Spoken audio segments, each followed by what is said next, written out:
ভারত লাঙ্গল, তারপরে আওয়ামী লীগ, ধান মিলেমিশে একাকার হয়ে গিয়েছে। এটা আমরা সব জায়গায় গিয়ে এই খোঁজটা পাচ্ছি। আমাদের এজেন্টকে 1 ঘন্টা লেট করে ঢুকতে দেওয়া হয়েছে, 3 ঘন্টা। এবং সেটা এক্সটেন্ডেড হতে হতে 3 ঘন্টা করা হয়েছে। তাহলে আমাদের এজেন্ট ছিল না, ওই 3 ঘন্টা এই কেন্দ্রের ভিতরে কি হয়েছে সেটা আমরা জানতে চাই। এটা সিসিটিভি ফুটেজ উদ্ধার করে ভিতরে আমাদের যখন এজেন্টকে 3 ঘন্টা বাহিরে রাখা হয়েছে, ভিতরে কি করা হয়েছে।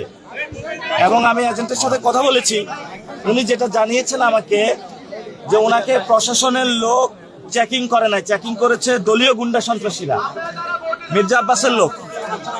তাহলে মির্জা আব্বাস মহিলা কলেজে এই যে এজেন্টকে এই ধরনের প্রতিবন্ধকতা সৃষ্টি করা হলো, এটা বাংলাদেশে আসলে গণতন্ত্র না।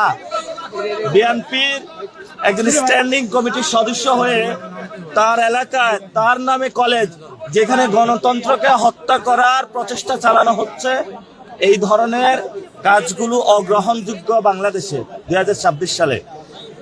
এবং আমরা শুনতে পাচ্ছি লাঙ্গল আর ধান মিলেমিশে একাকার হয়ে গিয়েছে। লাঙ্গল এখন ধানের পক্ষে কাজ করে, লাঙ্গলের পিছনে আছে আওয়ামী লীগ, আওয়ামী লীগের পিছনে আছে ভারত। বুঝছেন তো খেলা, ভারত লাঙ্গল, তারপরে আওয়ামী লীগ, ধান মিলেমিশে একাকার হয়ে গিয়েছে। এটা আমরা সব জায়গায় গিয়ে এই খোঁজটা পাচ্ছি।